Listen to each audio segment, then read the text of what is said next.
All right, so hello guys. We're going to talk about chemical reactions today. So we've already gone through these chemical reactions. We're going to start with mainly today is talk about enzymes. Okay, and again, the key is that enzymes control whether or not reaction is going to happen. It's also going to upregulate a reaction, it's going to downregulate a reaction. So enzymes are the key in basically enabling reactions to happen. If you eliminate those enzymes, you eliminate the ability to perform the reactions. That's also going to essentially kill that living organism. So let's continue on with these enzyme-controlled reactions. Hopefully you guys made up some reactions yesterday. I'm going to probably ask you to post some of those in a Padlet as well today so we can share some of our interesting reactions that we've looked at. So every second, if you're going to be a living thing, okay, you have to be able to perform reactions. It's a requirement. Okay? And most of the reactions that we need to have happen inside our body have really high activation energy. And what activation energy is basically the amount of energy that's required to start a reaction. Okay? A reaction is not just going to happen. Okay? In order for almost all reactions to start, there has to be a little bit of energy input just to start the reaction. And inside our body, that's usually quite a bit of energy. Okay, and we purposely do that to prevent the reactions from happening spontaneously. If you had low activation energy, reactions would just spontaneously happen. They wouldn't need anything. But we have really high activation energy in order for these reactions to happen. Okay, so what do enzymes do? Well, one way we could speed up the reactions, okay, without using enzymes. Say we wanted these reactions to happen a little bit quicker, we could heat up our bodies. Okay, if we got our bodies really, really hot, reactions usually happen a lot quicker in hotter environments. Okay, because so when we increase the temperature, we actually lower the activation energy of a reaction, and we can have that reaction happen. However, we can't do that. Okay, we can't change our body temperature. If we get too hot, we're going to die of heat stroke. So we can't start reaction, or we can't increase the rate of reactions by increasing heat. But the one way we do it is with enzymes. Okay, and that's the key here, is that enzymes are the catalysts that lower the activation energy of the reaction and allow it to proceed at a faster rate. Okay? The enzymes do not participate in the reaction, that's very key, but they rather just facilitate it. Okay? And then those enzymes can be reused and reused and reused. Okay? So enzymes really, the key there is that they lower the activation energy required for a reaction to happen. Okay? So here's kind of a figure here, and what we're looking at here is without a catalyst, okay, so on our y-axis we have energy, and on our x-axis the progression of reaction. Okay? And if we look here, so the solid line is the amount of energy that would be required without a catalyst. So we would have to put in this amount of energy here. Okay, this whole little line after represented here. We have to put this entire amount of energy in for that reaction to happen without a catalyst, okay, without an enzyme. However, if we put an enzyme in, see this little dotted line? That's the new amount of activation energy. Now we only need this amount of energy to cause a reaction with the use of an enzyme. Okay, so enzymes really just lower the amount of activation energy required for a reaction to happen. So here's some basics. One, we don't want to forget that enzymes are proteins. Okay, it's one of our macromolecules. They're a protein. Almost all chemical reactions in the body are going to require an enzyme. Okay, almost all of them have really high activation energy at the start, and with that enzyme it lowers it and allows the reactions to proceed. Okay. Very key idea here, enzymes are specific to the reaction they facilitate. Example, the lactase enzyme works on the sugar lactose by breaking it apart. That's the reaction that it's facilitating, but nothing else. It's not going to break apart sucrose. It's not going to break apart maltose. Okay? That enzyme's lactase is specific to breaking apart a specific reaction, and then that reaction is the breaking apart of lactose. Okay. Why they're so specific is they have little active sites that are site specific. Okay, so they have a specific shape there, and only that substrate. So that substrate would be our reactants. Okay, in a chemical reaction, it's going to fit into that active site. Excuse me, and the enzyme is going to allow that reaction to proceed. Okay, if you change the shape of an enzyme, that's key. If you change the shape of an enzyme, and you can do that with heat, you can do that with pH, you can do that with a variety of things. You're going to change the active site, and you're going to prevent the enzyme from being able to facilitate a reaction. So if you heat up an enzyme really, really hot, it's going to change that shape, and now it's not going to allow it to proceed anymore. Okay? And that's why we heat up foods, and we'll talk about that a little bit later. So here's kind of just an overview, kind of just explaining, the whole idea here. So here we have our substrate. Another example or another name for this would be our reactant. Okay, so this thing is going to have a reaction performed onto it. It's going to make a product. These are our products, glucose and fructose. This is our reactant, also called the substrate. Okay? It's going to come in. there's going to be an enzyme that specifically facilitates this reaction only.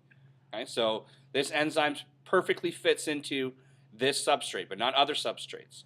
Okay? It's going to come in, it's going to break this apart, and then release, and then here's our products. The enzyme doesn't change throughout the process. It's the same all the way through. Okay, so how do enzymes facilitate a reaction? Okay, how are they actually doing this? Why are they helping out with this reaction? They do it a number of ways. Okay, one, they bring the substrates together in the correct orientation. So they want to make sure that everything's lining up perfectly. Enzymes can perform redox reactions on the substrate, giving it electrons or taking it away. They can also be adding or removing H+ or protons. So not really a really important idea, but it's just kind of explaining how they work. Okay. So when we talk about, let me just go back here. When we talk about the catalytic cycle here, it's the idea that once the enzyme has done its job, it's free to repeat itself. Because the enzyme's unchanged, it can be reused over and over and over again. Okay, so here's our product. Okay, here was our substrates, our reactants, the catalyst or the enzymes coming in. It's connecting our reactants. So our reactant here is A and B. They come together. The catalyst or the enzyme facilitates this perfect reaction between A and B, and it's going to produce a product. It releases it. Then that catalyst is free now to keep going. And it can now start taking another A and another B, combining them together to make a product. And it can just keep going, going, and going. Okay. Now, we got to be able to turn on and off enzymes, right? Remember that enzymes turn on and off reactions, and upregulate reactions and downregulate reactions. Well, how do they do that? Well, they themselves get turned on and they get turned off. Okay? Well, how do we do that? There's a couple ways. One of the very important ways that we can turn on and off enzymes, and therefore on and off reactions, is through coenzymes and cofactors. So basically the idea here is that some enzymes need to become activated. And once they become activated, they can then activate a reaction. So how do they become activated? Well, some of them require other enzymes to become activated. So if this enzyme right here wants to become activated and then facilitate a reaction, it has to have another enzyme come in and bind to it, called a coenzyme. When that coenzyme is there, this enzyme's active and it can perform its reaction.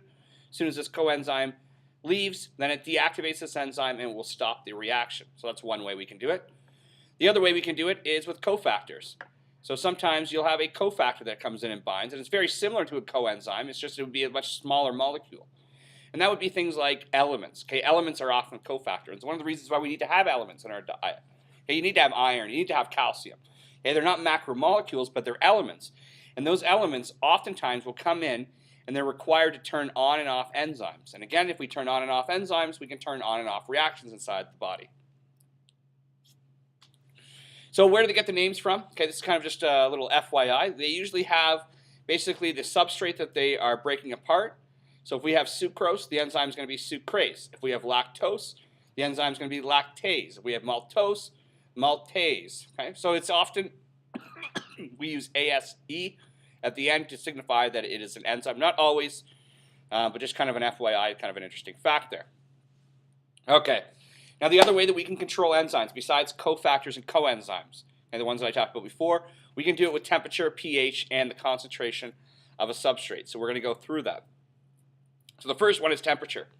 Okay? And the big thing here, there's a lot of information on here. I'm not going to go through everything. But the big thing here is that we have enzymes in our body that function best at 37 degrees. Okay? When we increase our body temperature, those enzymes change their shape and they can't function properly. That's why we can't survive at temperatures of 38, 39, and 40 degrees. We die. Well, the reason that we die is that our enzymes are turning, changing shape, and they're not allowing now for reactions to happen inside our body, and if those reactions don't happen, we die. Okay, if it gets too cold and we drop our temperature, okay, our enzymes are going to start changing shape.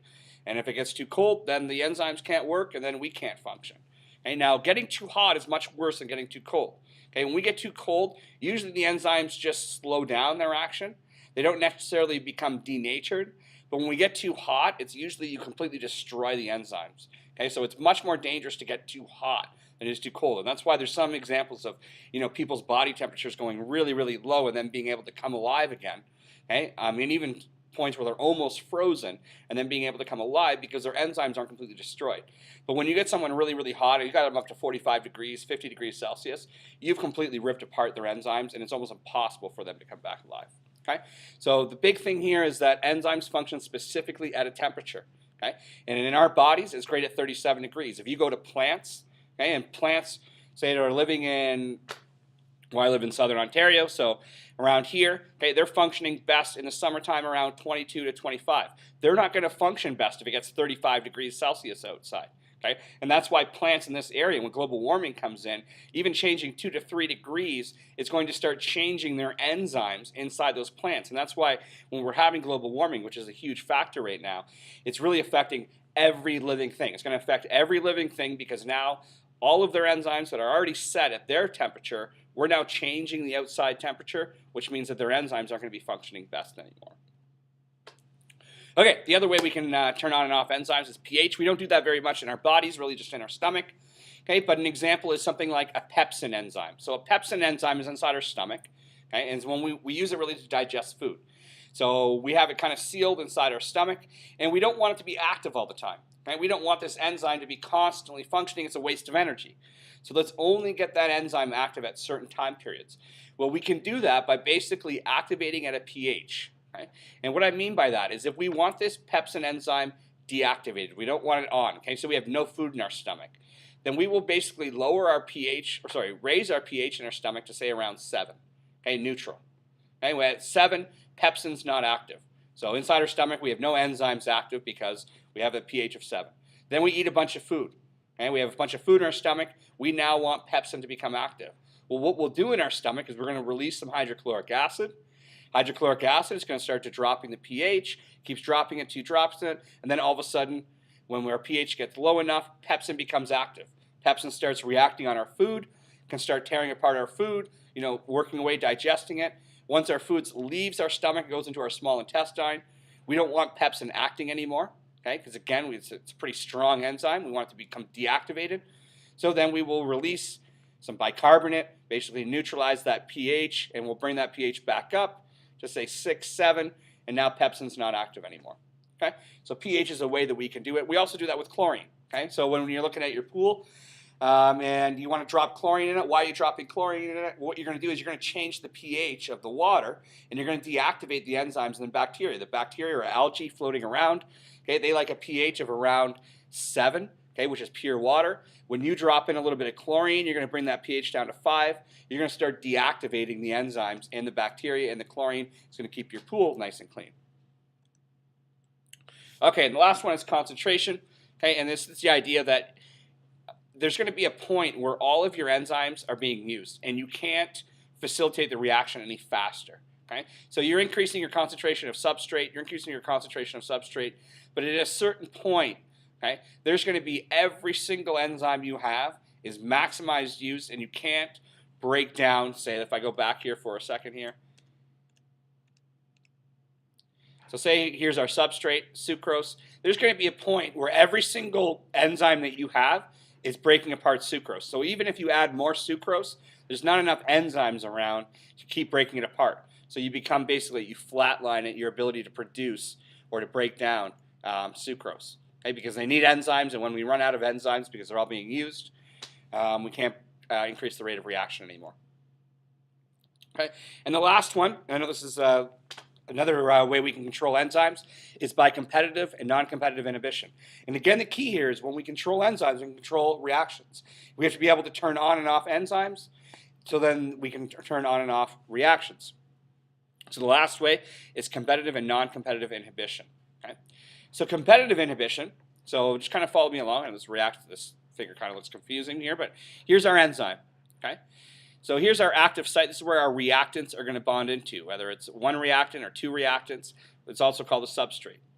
So normally what's going to happen, if we want this reaction to proceed, the substrate will bind right into the active site, and the enzyme will break it apart, form the reaction. Well, what if we don't want this to happen? Okay? But we have enzyme present in the blood. We can't just completely eliminate those enzymes. We got substrate in the blood, but we don't want them to interact. Okay? How do we stop that from happening? Well, we can take an inhibitor molecule. Okay? And this inhibitor is basically going to bond right into that spot. And when it's bonded into that spot, it prevents the enzyme now from being able to bond a substrate. So if we take all of our enzymes and fill them up with inhibitors, then even if there's substrate around, they won't have a spot to go in there, and then no reaction will proceed. Now then we call this competitive inhibition. Okay, and it's competitive because these two things are directly competing against each other. Okay? The substrate wants to bond in there, the inhibitor wants to bond. The inhibitor is it's beating it out. They're competing against each other, and if we don't want the reaction to happen, we have to have the inhibitor win. If we want the reaction to happen, we have to have the substrate win. But they're competing directly with each other, which is why we call it competitive inhibition. Now we also have non-competitive or allosteric inhibition. Okay, we need to know both words for these. I know there's a lot of terms in biology. It's why biology is hard. Okay, we got to learn all these terms. So we got non-competitive allosteric inhibition. So this is a little bit different. Okay, in allosteric or non-competitive, instead of directly bonding the substrate spot. So here's our substrate spot, our active site. Okay, if I go back, we're talking about this spot right here. Okay, and this figure is this spot right here. And here's our substrate that wants to bind. Well, one we can do is, the only way that it fits perfectly is if we have another allosteric activator come in, okay, and basically bond here first. It's kind of similar to a coenzyme or a cofactor, and that allows this spot to have the proper shape and the substrate to be able to bond. However, if we bring in another molecule, okay, and we bind it in here, it changes the shape of this, and now the substrate can't bond. Now we call it non-competitive inhibition because these things are not trying to bond in the active site like they were in the last one. The last one, they're both trying to bind into this active site. But in non-competitive or allosteric, they're actually bonding into a different area.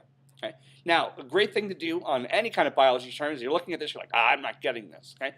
Take a look at YouTube. Type into YouTube, allosteric inhibition, non-competitive inhibition, competitive inhibition. Okay? You want to do this in all kinds of biology terms. I learned a ton from YouTube. I absolutely love it. It has a whole bunch of really good videos. And again, you being an academic, okay, we can't just be satisfied with my presentation of the material. You want to go outside the classroom and try and find other resources. So here's my summary. Okay, it's our last slide, so I know it's really long, but here's our summary. Reactions must occur in living things in order for them to survive. Most reactions have high activation energy, preventing them from happening. Okay? Enzymes, which is a type of protein, can lower the activation energy and turn on the reaction, and then turn off the reaction by deactivating the enzyme and the reaction having high activation energy again. Okay? Enzymes that turn on and off reactions must themselves be able to be turned on and off, or upregulated or downregulated. We can turn on and off enzymes by varying cofactors, coenzymes, by competitive inhibition, non-competitive inhibition, by changing pH, by changing temperature. Okay? If we want to turn off the enzymes of pathogens, like bacteria, like say when we want to pasteurize milk, why we heat up milk before we give it to people, is we're trying to heat up the milk so hot that it starts denaturing the enzymes of the bacteria inside them, rendering them deactivated, and then we'll put the milk in the fridge to slow down any remaining bacteria that might be in there from preventing them from having their reactions occur. Okay? So the heat will actually denature the enzymes. Any enzymes that are left, we're going to slow down their ability to react by keeping them cool. Okay? And we can do that by changing pH, and that's what we do in a pool. Or if we put vinegar in our food, okay, that also changes the pH. So what I'd like you to do for today is I want you to learn about how we preserve food, why it's important to know about these enzymes and how we preserve food. So I want you to know why heating water will purify it. Okay? So when we heat up water, why are we doing that? Like, what exactly are we doing to purify it? Okay? Why pickling eggs helps preserve food? Okay? Why chlorine prevents growth of algae in pools? And why a fever in the body is the body's attempt to get rid of a pathogen. So when we get a bacterial infection, our body purposely starts heating up. Okay? It's not the bacteria causing us to have a fever. It's our own immune system saying, okay, let's start raising our body temperature. Okay? And I want you to explain to me why. We'll talk about this tomorrow. Okay? So last thing, a reminder of our test is next week on Wednesday. Okay? We're going to be all done the course tomorrow. Or sorry, the unit, not the course. And I don't know if everybody was excited there, okay? We're going to be all done the unit by tomorrow. We get all done the unit. That's going to bring us into Wednesday. Then we have Thursday. I'm going to give you some, prep work to get you prepared. And then we go on for our holiday. You want to be studying over top of there. We come back. Tuesday will be more prepping, just making sure we're ready. And then Wednesday is our unit test. Okay, so all done the course tomorrow. And then we can start Preparing on Thursday, you'll have all the weekend to study. Monday, you'll have time to study, and then we write our first unit test, which is the highest marked in terms of how much it's worth. So we definitely want to